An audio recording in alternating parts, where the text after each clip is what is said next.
ரெண்டாவது அவருடைய அன்பை குறித்து முக்கியமான ஒரு காரியம் என்னன்னா, இந்த அன்பு நம்மை மாற்றுகிறது. இந்த அன்பு நம்மை மறுரூபப்படுத்துகிறது. ரொம்ப முக்கியமான விஷயம் பாருங்க. இந்த அன்பு நம்மை மாற்றுகிறது, இந்த அன்பு நம்மை மறுரூபப்படுத்துகிறது. சரி, இதை பெருசா நான் விலைக்கு சொல்ல விரும்பல. ஆனா 19ஆம் நூற்றாண்டில் உங்களுக்கு தெரியும், டிஎல் மூடி என்கிற ஒரு மிகப்பெரிய பிரசங்கியார். அந்த காலகட்டத்தில் அவரை போல ஊழியம் செய்தவங்க கிடையாது. அவருக்கு பிறகு ஒரு மிகப்பெரிய பிரசங்கியார்னு சொன்னால் டாக்டர் பில்லி கிரஹாம் அவர்களே சொல்லலாம். அந்த அளவுக்கு மிகப்பெரிய ஒரு பிரசங்கியா இருப்பாருங்க. அவருடைய வாழ்க்கையில நடந்த ஒரு சம்பவம், இந்த தேவனுடைய அன்பை குறித்து அவர் எழுதுறார் பாருங்க, சில காரியங்களை சொல்லுகிறார். இன்றைக்கு அதை கவனிக்க போகிறோம். ஏன்னா என்ன சொன்னேன், தேவனுடைய அன்பு நம்மை மாற்றுகிறது, நம்மை மறுரூபப்படுத்துது அப்படின்னு. ஒரு முறை டிஎல் மூடி அவர்கள் அமெரிக்காவிலேருந்து இங்கிலாந்துக்கு ஒரு மிஷினரி பிரயாணமாக போனார். அங்கே ஒருவர் சந்தித்தார், ஒரு பிரசங்கியார் அவர் சந்தித்தார் பாருங்க. அந்த பிரசங்கியார் இவர்கிட்ட, நான் உங்களுக்கு பிரசங்கம் பண்ணணும் அப்படின்னாரு. இவர் ஒரு பெரிய பிரசங்கியார். ஆனால் அவர் இவர்கிட்ட சொல்ல, நான் உங்களுக்கு ப்ரீச் பண்ணணும் அப்படின்னு. இவர் அதுக்கு இடம் கொடுக்கவே இல்லை. அப்படியே போயிடுச்சு. அதன் பிறகு மூடியும் திரும்பி வந்துட்டார். அவர் தன்னுடைய நாட்டுக்கு வந்த பிறகு, தன்னுடைய சபைக்கு வந்த பிறகு, அந்த பிரசங்கியார் இங்கே வந்துட்டார். மூடியை தேடிட்டு அமெரிக்காவுக்கு வந்துட்டார்.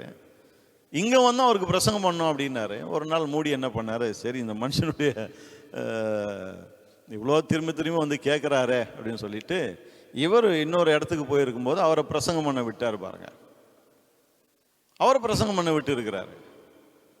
பிரசங்கம் பண்ண விட்டுட்டு திரும்பி வந்த பிறகு சபை மக்களை பார்த்து கேட்டாராம், அவர் என்ன பிரசங்கம் பண்ணினார் அப்படின்னு. அப்போ சபை மக்கள் சொன்னாங்களாம், யோவான் 3:16 பிரசங்கம் பண்ணார் அப்படின்னு. மூடி அதை கேட்ட உடனே, யோவான் 3:16 இதெல்லாம் ரொம்ப பேசிக்காச்சே, பேசிக்கான ஒரு பிரசங்கத்தையே பண்ணாரு. இயேசுவை கொடுத்தது மூலமா தேவன் உலகத்தில் அன்பு கூர்ந்தார். இதெல்லாம் காலகாலமாக பிரசங்கம் பண்ணுறது, இதில் என்ன இருக்குது பிரசங்கம் பண்ணுறதுக்கு அப்படின்னு. அப்புறம் மூடி கேட்டாராம், சரி அடுத்த வாரம் என்ன பிரசங்கம் பண்ண போகிறாரு, அடுத்த வாரம் அவர் விடலான்னு இருக்கேன் என்ன சொன்னாரான்னா. அவர் அவங்க சொன்னாங்களாம், அடுத்த வாரமும் யோவான் 3:16 தான் பிரசங்கம் பண்ண போகிறேன் அப்படின்னு. அப்போ மூடி கேட்டாராம், சரி அவரை தொடர்ந்து பிரசங்கம் பண்ண விட்டால் என்ன பண்ணுவார் அப்படின்னு. அவங்க சொன்னாங்களாம், இந்த யோவான் 3:16 நீங்கள் புரிஞ்சுக்கிட்டு தேவனுடைய அன்பை குறித்து நீங்கள் சரியாக விளங்கி கொள்கிற வரையில் யோவான் 3:14 தான் பிரசங்கம் பண்ண போகிறேன்னு அவர் சொல்லிட்டார் ஐயா அப்படின்னு. இதெல்லாம் ரொம்ப பேசிக், இதுலேருந்து என்ன பேச முடியும்னு அவர் நினைச்சார் இல்லையா. அதன் பிறகு அவரை விட்டுருக்காரு பாருங்க. என்ன இப்படி பேசுறாரு, இப்படி சொல்றாரு, அவரு என்னதான் பேசுறாருன்னு அவரை பிரசங்கம் பண்ண விட்டாராம் பாருங்க. என்ன நடந்தது இதை நான் சொல்ல விரும்பல. அதை முதலாவது மூடி அவர் என்ன சொன்னார் என்பதை உங்களுக்கு வாசிச்சு காண்பிக்கிறேன். காமிச்சிட்டு அதை அப்படியே தமிழில் சொல்றேன் பாருங்க. என்ன அழகா சொல்றாரு பாருங்க, மிகப்பெரிய ஒரு தேவ மனுஷன். அவர் சொல்றாரு, I never knew up to that time that God loved me so much. இந்த அளவுக்கு தேவன் என் மேல அன்பா இருக்கிறான்னு சொல்லிட்டு அது வரைக்கும் அவருடைய பிரசங்கத்தை கேட்கிற வரைக்கும் அது வரைக்கும் எனக்கு தெரியாமையே போச்சு அப்படின்றாரு. This heart of mine began to thaw out. என்னுடைய உள்ளம் அனல் கொள்ள ஆரம்பித்தது. இந்த மாதிரி தேவனுடைய அன்பு இருக்குன்னு சொல்லிட்டு அதை கேட்ட உடனே உள்ள அனல் கொள்ள ஆரம்பித்தது. I could not keep back the tears. I just drank it in. என்னால் என் கண்ணீரை அடக்க முடியல. அவர் சொன்னதையெல்லாம் அப்படியே நான் பருக ஆரம்பித்து விட்டேன்றார். அப்புறம் சொல்றாரு, I tell you, there's one thing that draws above everything else in the world, and that is love. இந்த உலகத்தில் மற்ற எல்லாவற்றை காட்டிலும் ஒரு காரியம் கவர்ந்து இழுக்க முடியும் என்று சொன்னால் அது அன்பாக தான் இருக்க முடியும். அன்பு தான் அப்படி மற்ற எல்லாவற்றை காட்டிலும் கவர்ந்து இழுக்கிறது. சாதாரண ஒரு மனுஷன் சொல்லுங்க, அந்த காலத்து உலகத்தையே அசைச்ச ஒரு மனுஷன் சொல்றாரு, எல்லாவற்றை காட்டிலும் அதிக கவரக்கூடியது என்ன? அன்பு அப்படின்னு அவர் சொல்றாரு. சரி, மற்ற காரியங்கள்லாம் நான் போக வரும்ல, அவருடைய வார்த்தையை அப்படியே முதல் படிச்சு சொல்லிடுறேன். அப்புறம் சொல்ற பாருங்க, I took up the word love and I do not know how many weeks I spent in studying the passages in which it occurs. அன்பு என்ற சப்ஜெக்டை எடுத்து எங்கெல்லாம் அன்பு வருகிறதோ அதை படிக்க ஆரம்பிச்சேன். எத்தனை வாரங்கள் நான் படிச்சேன்னு எனக்கு தெரியல அப்படின்றாரு. அப்புறம் சொல்றாரு, until the last I could not help loving people. Till last, until இல்லை, till at last I could not help loving people. எது வரைக்கும் படிக்க ஆரம்பிச்சாராம்? ஜனங்களை நேசிக்க ஆரம்பித்து விட்டேன், அது வரைக்கும் அதை நான் படிக்க ஆரம்பித்தேன் அப்படின்றார். படிச்சுக்கிட்டே இருந்தார். அதுதான் சொல்ல வர்றாரு. அதை படிக்க படிக்க படிக்க தேவனுடைய அன்பை தியானிக்க தியானிக்க தியானிக்க, இதனால தான் தமிழில் சரியாக சொல்ல வராதுன்னு இங்கிலீஷில் அவர் சொன்னதே நான் சொல்லிடுறேன். முதல் இங்கிலீஷ் விளங்கினவங்க அதை நல்லா புரிஞ்சுக்கலாம். தொடர்ந்து அன்பை தியானித்து கொண்டே இருந்தார். கடைசியில் அவர் சொல்றாரு, மற்றவர்களை என்னால் நேசிக்காம இருக்க முடியல. தேவனுடைய அன்பை நேசிக்க நேசிக்க நேசிக்க மற்றவர்களை தானாவே நான் அன்பு கூற ஆரம்பிச்சிட்டேன். till at last I could not help loving people. அடுத்து சொல்றாரு பாருங்க, I had been feeding on love so long that I was anxious to do everybody good that I came in contact with. இந்த அன்பை நான் சாப்பாடு மாதிரி உள்ள சாப்பிட்டுக்கிட்டே இருந்தேன், உள்ள போயிட்டே இருந்தது. எது வரைக்கும் அப்படின்னு சொன்னா, யார் யாரெல்லாம் என்னோடு கூட தொடர்பு கொண்டாங்களோ அவர்கள் எல்லாருக்கும் நன்மை செய்ய வேண்டும் என்கிற எண்ணம் எனக்குள்ள வர ஆரம்பித்து விட்டது. அது வரைக்கும் நான் அதை சாப்பிட்டுக்கிட்டே இருந்தேன் அப்படின்றார். யார் யாரெல்லாம் என் கூட பேசுறாங்களோ, யார் யாரெல்லாம் என் கூட தொடர்பு கொள்றாங்களோ, இவங்களுக்கெல்லாம் ஏதாவது ஒரு நன்மை செய்ய வேண்டும், சம்திங் குட், ஏதோ ஒரு விதத்தில் நன்மை செய்ய வேண்டும் என்ற எண்ணம் அவருக்குள்ள வந்துருச்சான் பாருங்க. அவர் சொல்றாரு, தேவனுடைய அன்பை தியானிக்க தியானிக்க தியானிக்க அந்த எண்ணம் எனக்குள்ள வந்து விட்டது அப்படின்னு. அப்புறம் சொல்றாரு, I got full of it. It ran out my fingers. I got full of it. It ran out my fingers. விரல்கள்லேருந்து வழிந்து ஓடுகிற அளவுக்கு அந்த அன்பினால அப்படியே நான் நிரம்பி வழிஞ்சேன் அப்படின்றார். அவர் விரல்லேருந்து அப்படியே வழிந்து ஓடுதான் பாருங்க அன்பு. அப்புறம் சொல்றாரு, you take up the subject of love in the Bible, you will get so full of it that all you have to do is open your lips and a flood of the love of God flows out. சொல்றாரு, பைபிளை திறந்து இந்த அன்பு என்கிற சப்ஜெக்டை நீங்க படிச்சு புரிஞ்சுக்க ஆரம்பிச்சிட்டீங்கன்னா, நீங்க வாயை திறந்தாலே தேவனுடைய அன்பின் வெள்ளம் பிரவாகித்து ஓடும் அப்படின்றாரு. ரொம்ப ஆச்சரியமா இருக்கு. இன்னைக்கு வாயை திறந்தா என்னென்னமோ ஓடுது. நான் இவர் சொல்றாரு, அன்பை தியானிங்க, தேவனுடைய அன்பை புரிந்து கொள்ளுங்க, அந்த அன்பை உள்ள ஃபீட் பண்ணிட்டே இருங்க. பண்ணிட்டு இருக்கும்போது வாயை திறந்தாலே அன்பின் பெருவெள்ளம் தான், தேவ அன்பின் பெருவெள்ளம் தான் புரண்டு ஓடும் அப்படின்றாரு. அப்புறம் சொல்றாரு, கவனிங்க, இதான் ரொம்ப முக்கியம். The churches would soon be filled if outsiders could find that people inside the church loved them when they came. சபைக்கு வெளியில இருக்கிறவர்கள், சபைக்குள்ளே இருக்கிற மக்கள், அவங்க கிட்ட நம்ம போகும்போது அவங்க நம்மை நேசிப்பார்கள் என்பதை புரிந்து கொண்டாலே சபையானது நிரம்பி வழியும், வெளியே இருக்கிறவங்களாம் உள்ள வந்துடுவாங்க அப்படின்றார். அப்படியே சொல்ற ஒரு மிகப்பெரிய போதகர். சரித்திரம் சொல்லுகிறது, இவருடைய ஊழியத்தின் மூலமாக குறைந்தபட்சம் 10 லட்சம் பேராவது ரட்சிக்கப்பட்டு இருப்பார்கள். குறைந்தபட்சம் 10 பேர் 100 பேர் இல்லைங்க, 10 லட்சம் பேர் குறைந்தபட்சம். அப்போ குறைந்தபட்சம் 10 லட்சம் ஆத்துமாக்களை கிறிஸ்துவனை வழி நடத்தின ஒரு தேவ மனுஷன் சொல்லுகிறார், இந்த அன்பினாலே சபைக்குள்ள இருக்கிறவர்கள் நிரம்பி இருக்கும் போது அதை வெளியே பார்க்கிறவங்க, இவங்க இங்க போனா இவங்க நம்மை நேசிப்பார்கள் என்பதை அறிந்து உள்ள வருவாங்களாம்.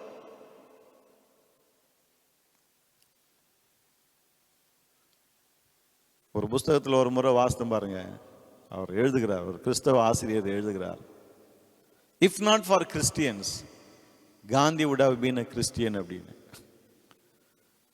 அதை தமிழில் சொல்லணும்னா எப்படி சொல்லலாம், கிறிஸ்தவங்களால தான் நம்முடைய காந்தியடிகள் கிறிஸ்தவர் ஆகலை. இது ஒருவர் அல்ல, பல பேர் சொல்லி இருக்கிறாங்க.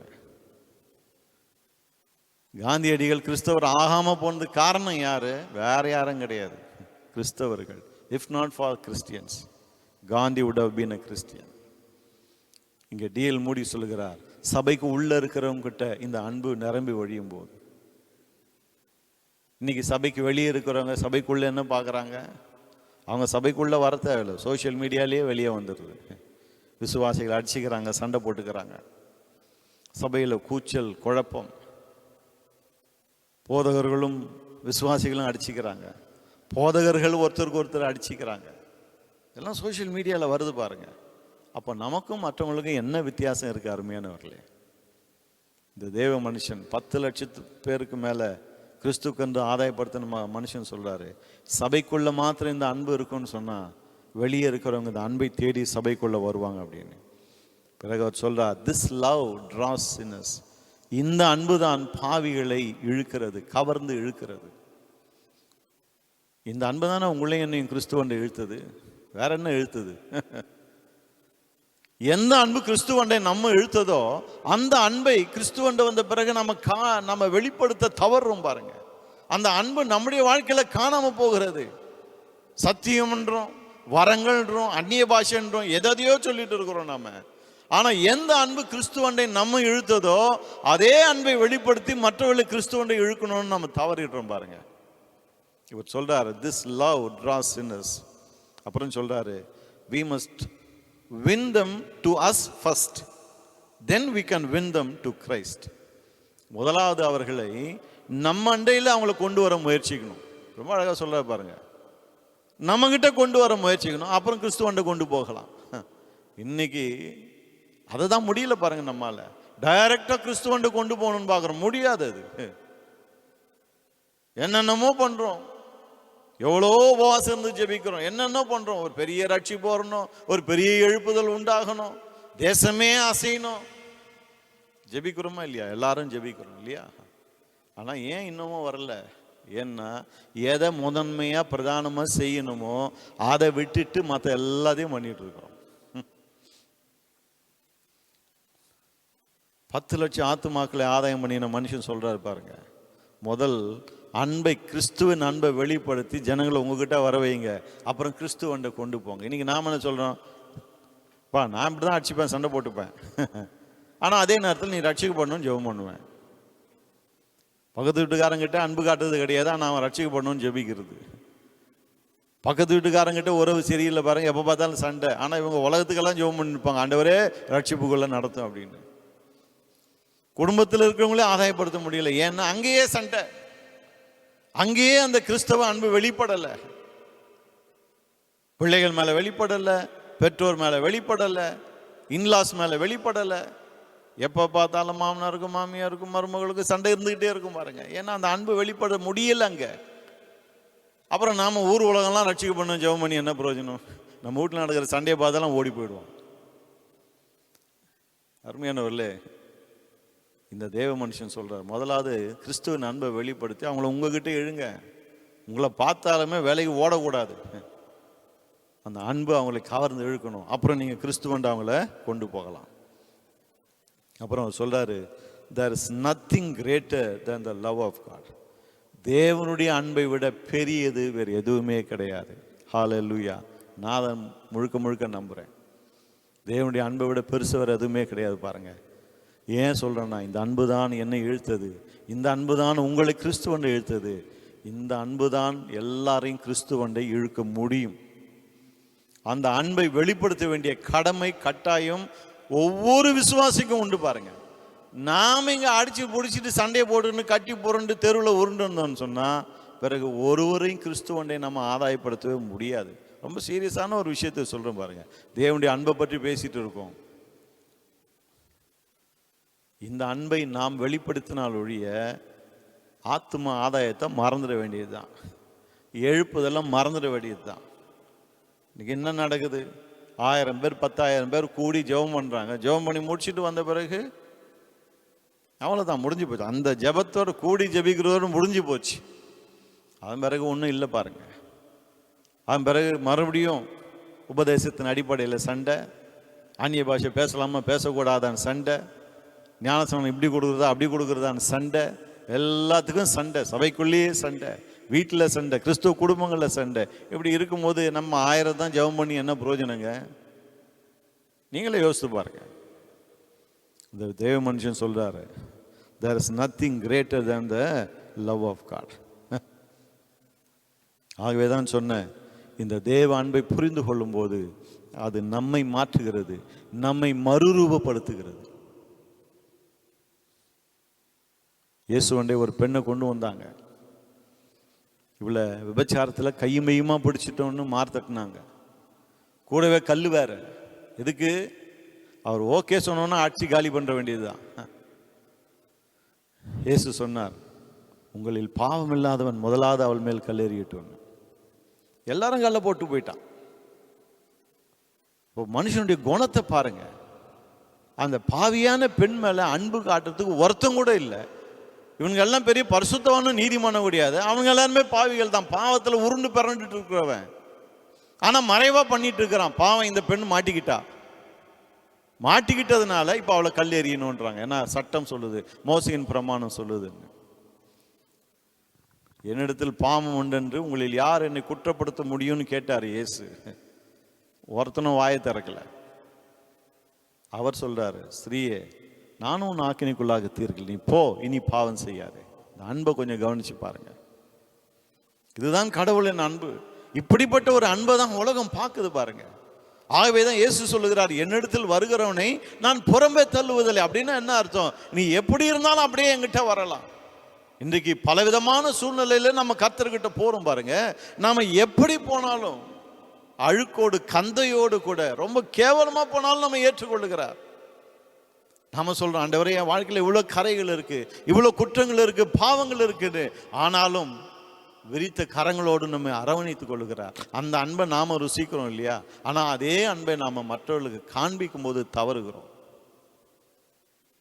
கரையை பார்த்த உடனே திட்டுறது, குற்றத்தை பார்த்த உடனே கடிந்து கொள்ளுகிறது. கடிந்து கொள்றது தப்பே கிடையாது பாருங்க. ஆனா என்னன்னா, நான் நீதிமான், நான் பரிசுத்தவான், நீ பாவின்ற மாதிரி திட்டக்கூடாது பாருங்க. அதை செய்ய முடியும்னா இயேசு மட்டும்தான் அதை செய்ய முடியும். இன்னைக்கு உலகத்துல அன்பு காட்ட ஆள் இல்லை, உதாசீனப்படுத்த ஆள் இருக்கு. உலகத்துல அன்பு காட்ட ஆள் இல்லை, ஆனா ஒருத்தன் தப்பு செஞ்சு அவனை ஏறி மிதிச்சு சாணியை மிதிக்கிற மாதிரி மிதிக்க ஆள் இருக்கு. அதுதாங்க உலகம். ஆகவேதான் நமக்கும் உலகத்துக்கும் வித்தியாசம் இருக்கணும்னு கர்த்தர் விரும்புகிறார். ஆகவேதான் சொல்ல, நீங்கள் அன்பா இருக்கும்போது இந்த உலகம் நீங்கள் என்னுடைய சீஷர்கள் என்பதை அறிந்து கொள்ளும் அப்படின்றார் பாருங்க. அப்ப ஆண்டவருக்கு அது முக்கியம். நாம ஒருவரில் ஒருவர் அன்பா இருக்கணும். அதன் மூலமாய் நாம் அவருடைய சீஷர்கள் என்பதை உலகம் பார்க்கணும். கர்த்தர் அதை விரும்புகிறார். இன்னைக்கு அதை ஒன்ன தவிர மற்ற எல்லாத்தையும் நம்ம பண்ணிட்டு இருக்கோம். நாம மாறணும் பாருங்க. மாற்றம் என்பது நம்ம கிட்ட முதல் வரணும். மற்றவங்களை சொல்லி பிரயோஜனம் கிடையாது. நான் மற்றவங்களை சொல்லி பிரயோஜனம் கிடையாது. நான் மாறணும். மாற்றம் என்கிட்ட வரும்போது, ஒவ்வொரு தனி விசுவாசிகிட்ட வரும்போது, அது கிறிஸ்தவத்தில் பெரும் மாற்றத்தை உண்டாக்கும். ஒவ்வொரு விசுவாசியும் தனிப்பட்ட முறையில் கிறிஸ்துவின் அன்பை வெளிப்படுத்த ஆரம்பிச்சா அப்புறம் கொஞ்சம் யோசித்து பாருங்க, இந்த உலகம் எப்படி இருக்கும்னு சொல்லிட்டு. இன்றைக்கு உலக மனுஷனுக்கும் நமக்கும் வித்தியாசமே தெரியாம போச்சு பாருங்க. அந்த அளவுக்கு கிறிஸ்தவத்தில் இருக்கு. ஏன்னா இந்த அன்பின் ஆழம், அகலம், நீளம், உயரம், இதை புரிந்து கொள்ள வல்லவர்களாக வேண்டும். இதுக்காக தான் மனக்கண்கள் திறக்கப்பட வேண்டும் என்று பவுல் ஜெபிக்கிறாரு. அதை மறந்துட்டோம். அதுக்காக நாம் இன்னைக்கு ஜெபிக்கிறதே கிடையாது. ஆண்டவரே என் கண்ணை திறங்க, இப்படி அன்பு எப்பேற்பட்ட அன்பு என்பதை பார்க்கட்டும், அப்பதான் நான் மற்றவங்களை நேசிக்க முடியும்னு ஜெபிக்கிறதே இல்லை பாருங்க. ஆண்டவரே என் கடன் பிரச்சனை இருக்கு, அதை தீர்த்து விட்டுருங்க. வியாதி பிரச்சனை இருக்கு, தீர்த்துருங்க. ஆண்டவரே என் சபை நல்லா வளரணும். ஆண்டவரே எங்க சபை நல்லா வளரணும். எங்க வீட்டில் இது நடக்கணும், சொந்த வீடு வாங்கணும். எல்லாமே நல்லதுதான், எதுவுமே வேண்டாதுன்னு கிடையாது. ஆனா எல்லாத்துக்கும் மேல எது ரொம்ப முக்கியம்? பவுல் சொல்றார், இதுக்காக தான் நான் உங்களுக்காக ஜெபிக்கிறேன். உங்களுடைய கண்கள் திறக்கப்பட்டு தேவனுடைய அன்பை நீங்க விளங்கி கொள்ளணுன்றார் பாருங்க. அப்ப அருமையானவர்களே, வேதம் எதற்காக நமக்காக ஜெபிக்கிறதோ அதை நாம் நமக்காக ஜெபிக்க வேண்டும். முதல் செய்ய வேண்டியதை முதல் நம்ம செஞ்சோம்னா மற்றதெல்லாம் நம்ம தேடி வரோங்க. ஆகவேதான் ஆண்டவர் சொல்றார், முதலாவது தேவனுடைய ராஜ்யத்தை, அவருடைய நீதியும் தேடுங்க. தேவைகள் யாருக்கு தான் இல்லை இந்த உலகத்தில்? நீங்களே சொல்லுங்க. எல்லாருக்கும் கடன் பிரச்சனை இருக்குது, வியாதி பிரச்சனை இருக்கு, பல பிரச்சனைகள் இருக்கு. ஆனா நாம எதை முதல் தேடணுமோ அதை தேடும்போது மற்ற பிரச்சனைகளுக்கான தீர்வு நம்மை தேடி வருகிறது. எதையும் எவரையும் தேடி நாடி நாம போக வேண்டிய அவசியம் இல்லை. அப்ப நம்முடைய பிரதான தேவை என்ன? கிறிஸ்துவின் இந்த அன்பை, அறிவு கெட்டாத அன்பை நாம புரிந்து கொள்ளணும் பாருங்க. அதை புரிந்து கொள்ளும் போது, அதை நம்முடைய வாழ்க்கையில நம்ம வெளிப்படுத்தி காட்டும் போது நம்மாலும் ஆத்தும ஆதாயம் செய்ய முடியும். நாம் ஒருவேளை நம்ம மைக்கை பிடிச்சி பிரசங்கம் பண்ணிட்டு இருக்கேன், இது போல நீங்க செய்யாம இருக்கலாம். அது அவசியமே இல்லை. ஆனால் அன்பை வெளிப்படுத்தி காட்டும்போது அந்த அன்பு மக்களை ஆண்டவர் அன்றை கொண்டு வரும். ஏன்னா நீங்களும் நானுமே இயேசுநாதரை இந்த மாம்ச கண்ணால் பார்த்தது கிடையாது. அப்போ ரட்சிக்கப்படாதவங்க எப்படி பார்த்துருக்க போகிறாங்க? அவங்களுக்கு தெரிஞ்சதெல்லாம் கிறிஸ்து அல்ல, கிறிஸ்தவர்கள். ஆக கிறிஸ்தவர்கள் இடத்துல அவங்க என்ன பார்க்குறாங்களோ அதை தான், அப்படி தான் கிறிஸ்து இருப்பார் என்று அவங்க நம்புவாங்க. பாருங்க, ரொம்ப முக்கியம். ஆகவே தான் அவர் சொல்ல, இந்த அன்பு பாவிகள் இருக்கிறது, இந்த அன்பு சபைக்குள்ளே இருந்தால் வெளியே இருக்கிற மக்களை அது சபைக்குள்ளே கொண்டு வரும் என்று சொல்லி. ஆமென்.